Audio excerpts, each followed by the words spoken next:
Hello and namaste. Welcome to Khabar Hub. Today we have with us Excellency Himalee Arunatilaka, Ambassador of Sri Lanka to Nepal. So we'll be talking about bilateral relations between Sri Lanka and Nepal, among other wide range of issues. Excellency, welcome to Khabar Hub. Thank you very much. Good Uh, afternoon. Excellency, how do you find to be here in Nepal at the moment? I must say that I find it to be a great privilege and also a blessing. I'm a Buddhist, so for Buddhist, Nepal is a very special place. So to be the ambassador of Sri Lanka in Nepal is truly a very pleasant and a privileged experience. Nepal is treating you very well. Oh yes, excellent. Excellent, thank you. Excellency, you joined the Sri Lanka Foreign Service in 1998. So since then, you have served in various capacities in several other countries as well. So where do you see yourself at the moment? Well, as a career diplomat, you have to be ready to serve in any part of the world, wherever the government sends you. Similarly, back in the foreign ministry in Sri Lanka, you may be called upon to serve in any division, handling any subject. So my previous experience overseas has always been outside the South Asian region. So this is my first experience in our own region, and it's an opportunity that Especially in the SAARC member state, yes, yeah? Definitely. So that's an opportunity that I greatly value. So I think it's a very, as I mentioned, a very privileged and also very special opportunity. So Excellency, what significant difference did you find to be abroad and to work in a SAARC member state, basically in Nepal? Well, first thing is the cultural similarity. That is the first thing that strikes you. Culturally, most of the SAARC member countries are very, very similar. My previous postings were in Europe, and my last posting was in Australia. And although there are, of course, Sri Lankan communities, when you look at the country, the local people, the Nepali people are very similar to the Sri Lankan people. And they are very hospitable, very warm. So I do feel very much at home here. So, like Sri Lanka, when we talk about Nepal-Sri Lanka relations, it goes back to centuries. So, how do you envisage the future of these two friendly countries? As you very rightly said, our relationship goes back to ancient times. It's a very old friendship. And in fact, the first point of contact I would say is Buddhism. The Buddhist links are very strong. And in fact, the recorded history of Sri Lanka, the Mahavansa, mentions 3 visits by Gautama Buddha to the island of Sri Lanka. Then there is also the record of a marriage between Shakya Princess Bhaddakachayana, to the second king of Sri Lanka, King Panwasdev. And Princess Bhaddakachayana was the granddaughter of King Amitodana, who happened to be the uncle of Princess Siddhartha Gautama. So that is the cultural links. The link or bonding, we'll say. Yeah. Yes. So our friendship and our cultural links, come back from those times. And even in recent times, if you look at, particularly with regard to the revival of Theravada Buddhism in Nepal, Sri Lanka has played a part. Sri Lankan Buddhist monks, very renowned Buddhist monks, have played a role. They have assisted in that revival. And even at present, we have very close cultural and particularly Buddhist links. So yes, it's a very old friendship. Yeah, sounds interesting. In fact, yeah. In fact, the historic relations too have been, founded on a strong cultural and Buddhist links. Even before diplomatic relations were formalized between the two countries. Could you please particularize these relations? Yes, as I just now said, it goes back to the ancient times. Um, if I talk about the present, um, Lumbini obviously is a very strong uh, connection between our two countries because it's where Prince Siddhartha was born, and the Buddhist links that come from that is very strong. And successive Sri Lankan governments, Sri Lankan leaders have also expressed their willingness, their readiness to help develop the Lumbini area. The Sri Lanka Mahavihara in the monastic zone, that's a very visual symbol of our commitment to Lumbini, and also the Pilgrim's Rest that we have in Lumbini. Then after the earthquake, we have undertaken to reconstruct two temples in the Kathmandu Valley. The Anandakuti Vihar, which has a long history of links with Sri Lanka, was fully reconstructed and handed over in 2019 to Nepal. The other temple is Ratho Machindranath, which is a heritage temple, and there the reconstruction work is still continuing. So from ancient times, I mean, formal diplomatic relations were established in 1957, but long before that, particularly the people links have been very much there. And if you look at the period immediately after we established formal relations, both countries had new experiences. Sri Lanka had just regained independence in 1948, and even in Nepal there was a new wave of new changes taking place politically. And since that time, since 1957, beginning in 1957, there have been a lot of exchanges of visits at high level. And there have been various discussions leading to agreements being signed between the two countries, and a lot of initiatives taken to initiate trade relations, economic relations, educational links. So, I mean, there have been a lot of these exchanges of these visits have led to a lot of tangible, tangible aspects of the relationship. So you talked about excellence, you talked about Lumbini, you talked about Machindranath, and a lot more other things, people to people contact or exchanges, high level visits. So do you have any specific plan to increase the number of tourists to, Nepal, or specifically to say Lumbini? If you look at the tourism numbers or the pilgrims visiting Lumbini from Sri Lanka, actually we are among the top 5 inbound tourists to Nepal from Sri Lanka. In 2018, I think was the highest, which was 70,000. Of course, I'm talking about the pre-COVID, pre-2020 period. To be quite honest, what I would like to see is to diversify the tourists coming from Sri Lanka, not only to go to Lumbini, but also to other areas, because Nepal, I think there are a lot of very beautiful, undiscovered attractions, sites that Sri Lankans should come and see.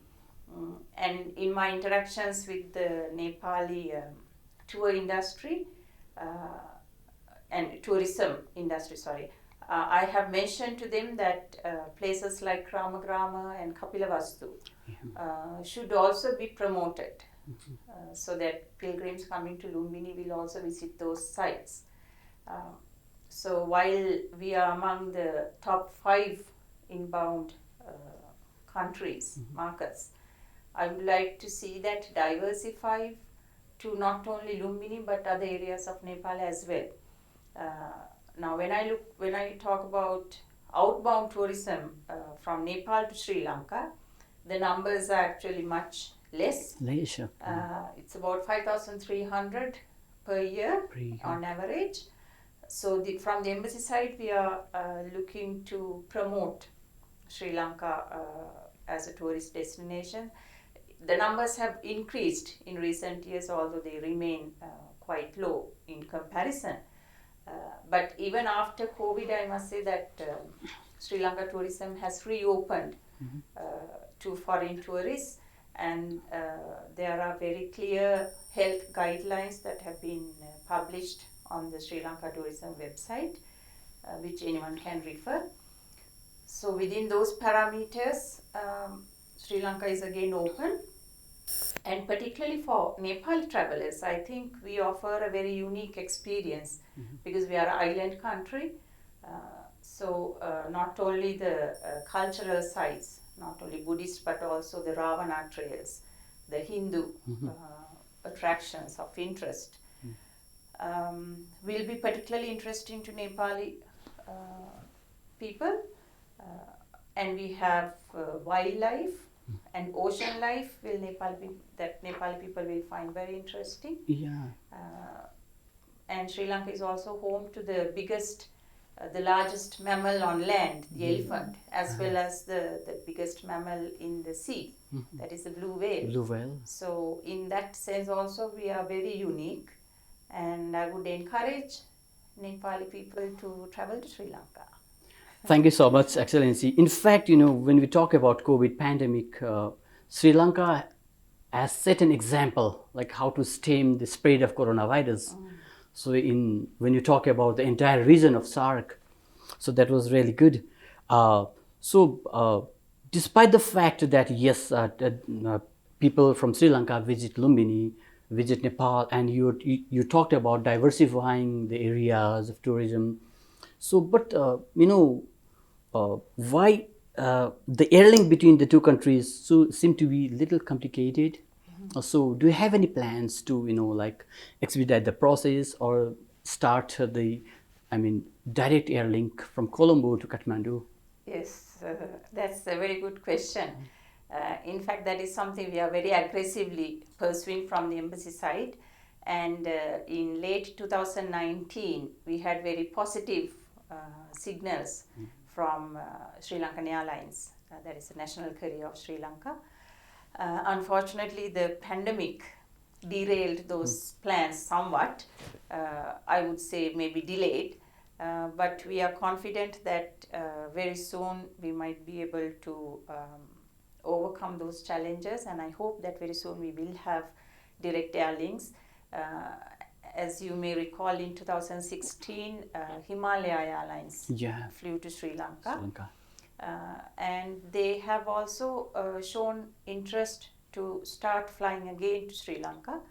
So I hope one of the two airlines, or maybe both, will soon start. And I must tell you that that's something we very vigorously we are pursuing, because that will help not only tourism but also trade and people-to-people exchanges like students, youth, even parliamentarians. All interactions will be greatly enhanced if we have direct links. Yeah, that's in fact a good news. Yes. Yeah, for both the countries. Yes. Yeah. You talked about exchanges. Okay, do you have concrete plans of exchange visits in the near future, besides increasing the number of tourists or pilgrims? Yes, there is a joint commission between Sri Lanka and Nepal, and we have been discussing between the embassy and the Ministry of Foreign Affairs of Nepal with regard to convening the joint commission. The first session will be in Sri Lanka, and of course, when we last discussed, the dates are not yet finalized, but it's at foreign minister level.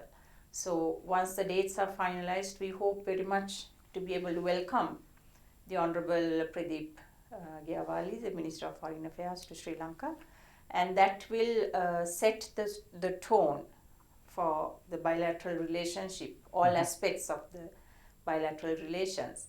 And it will be, I think, a very good milestone for both countries to take forward the relationship. Over to you, Kavita. Okay, thank you so much. So, Excellency, There are areas such as you say trade and education, tourism, and hydropower for potential collaboration. Can we expedite these sectors? Yes, trade actually is something we are very much we want to pursue because although we have very long-standing cultural relations, the trade figures, bilateral trade figures, remain, I would say, below optimum level. So we want to actually try and improve that. Of course, if you look at the year 2020, the first 6 months, despite the COVID pandemic, we had about 5 million US dollars of worth of bilateral trade. So, which I think is encouraging. But I mean, as neighbor countries in the same region within the SAARC region, I think there is a lot more potential to develop trade.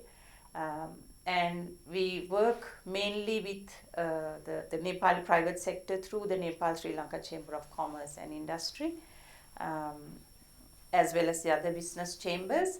And we have had many interactions with Nepali private sector to try and improve the trade in goods.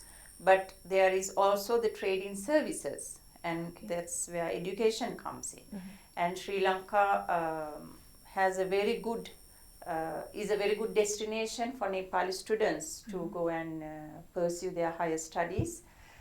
Sri Lanka has a reputation for not only high literacy rate within the South Asian region, but also for education standards, and we have very good number of higher education institutions which are of very high quality.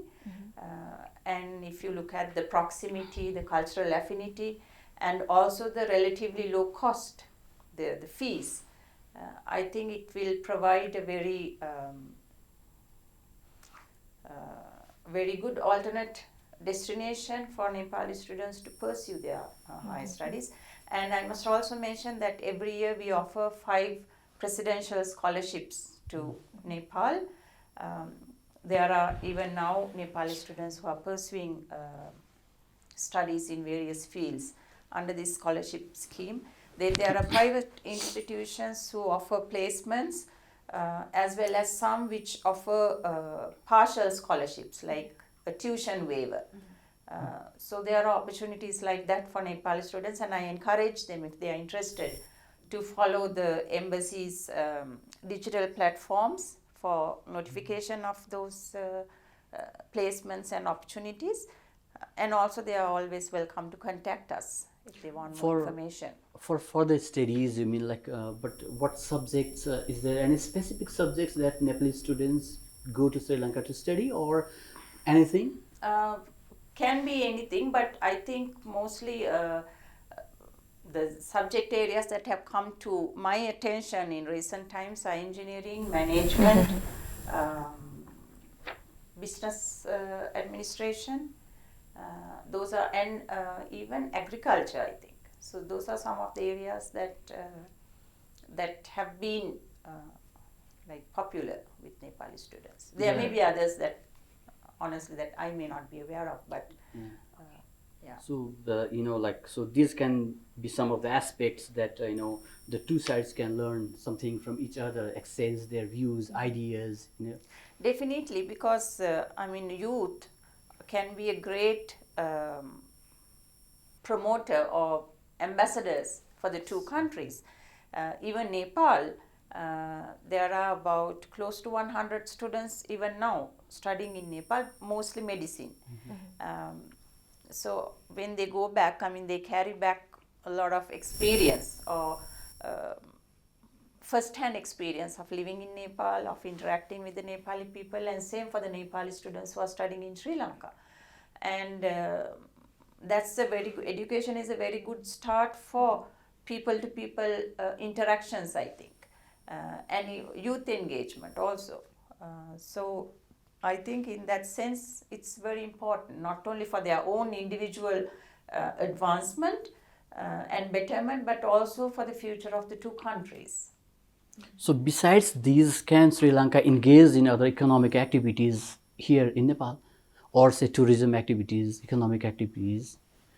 Yes, yes, of course. I mean, education is one sector, and as I said, trade, that is exchanges between the business, the private sectors of the two countries. Then we also signed in 2018 an MOU on youth engagement between the two countries. Then we have cooperation in the defense area, where we the defense the security force personnel undergo training in each other's countries. So there are many areas of bilateral cooperation. Yeah. Excellency, as you know, SARC has been stalled. How do you see the future of these regional bodies? Well, as for Sri Lanka, we are very committed to regional cooperation, and particularly within the framework of SARC. This has been re-emphasized when President Gotabaya Rajapaksa was elected in 2019.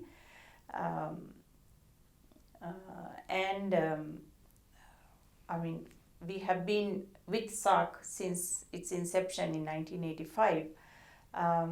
And after the new government came into office in August last year, for the first time in Sri Lanka, we have a state ministry for regional cooperation, Okay. which is under the foreign ministry. So that also shows the commitment we have to regional cooperation, you know. And SARC as an organization, well, I think it's up to the member countries, you know. It's how much the member countries want SARC to be important, because it's a member country driven organization as any other regional organization. So it's actually up to them, but I think there is a lot more potential for trade, intra-regional trade, people-to-people contacts. And to be quite honest, there are, I think, a lot of things happening outside the political spectrum. But the public perception is that SARC is stalled because the summit has not taken place. Mm-hmm. But there are, on the education side, on people-to-people links, on sports, and recently we saw with the COVID-19 pandemic, there was an initiative. So those are very good things, because although the summit may not be held, there are other things that are happening in SARC. Other activities are going on. Exactly. So I think we should build on areas where we can find synergies while we try to re-energize the organization. Hope Sri Lanka is also taking initiative to that end. Yes, I mean, at the political level, we have always shown our commitment to getting SARC to move forward. But as I said, it's not up to one country. It is up to all the member countries, because all important decisions have to be by consensus. You used a word like term political, so I don't know whether I should ask you this question. How do you observe? How are you observing the political situation right now in the country here? Well, I'm sure everyone is waiting to see what the Supreme Court will say, and we will also, as diplomats, we will also wait to see what the Supreme Court has to say on that. Excellency, so how do you describe Sri Lanka, your country, as a tourism destination country, despite the fact that your country, Sri Lanka, witnessed a sort of prolonged civil war, I would say? Sri Lanka, I think, has been renowned for tourism from the very ancient times. Maybe because of its location, because it's an island and it's in the main, sea lanes. We have always had visitors to the island. So that sense of outward looking, the hospitality, welcoming to visitors, that is kind of inborn in us. So that has carried forward to the tourism industry even now. And despite the internal conflict and even natural disasters like the 2004 tsunami and even the COVID pandemic, I think that the tourism industry in Sri Lanka has been very resilient and it has always bounced back. Um, so, I mean, the renown of Sri Lanka as a tourist destination, that remains. And in 2019, the Lonely Planet identified Sri Lanka as the best destination to visit. So the thing that marks us out, I think, is the resilience of our people. We have always come back, and um, of course, I mean, we are a very small country, but if I can mention one thing which stands out as a tourist destination, it's the diversity of the country. In a very small area, we have a diversity of attractions, from the oceans to the mountains, of course, not to compare with the mountains in Nepal, but our own mountains, then wildlife, ocean activities, the beautiful beaches. So there are many things like that. The cultural attractions, the food. We have 7 UNESCO heritage sites in Sri Lanka. So as a tourist destination, we have a lot to offer, as well as something to offer anyone, any visitor. So in that sense, I think it's quite unique. In fact, there are a lot of similarities between Nepal and Sri Lanka, talking about hospitality, culture, religion, everything, but we don't have oceans, that's it. Sorry? We don't have seas and ocean. We have mountains. Yes, of course. I think, as you said, there are many similarities, and even when you look at the resilience, because Nepal has also gone through similar experiences to Sri Lanka, the conflict, the natural disasters, the earthquake that came in 2015. But I think the Nepali people has also retained their very resilient nature, and both countries have not only the cultural similarities, but we also share some a sense of like spirituality in our countries. So I think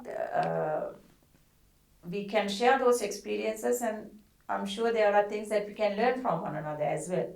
Yeah, Excellency, do you have anything to give to the Nepalese people during your tenure here in Nepal, yes, Kathmandu? I hope I can get the direct airlinks started. I think that will be a very good start for all interactions between our two countries, particularly for the people to travel easily between the two countries, not only tourists but also businessmen, students.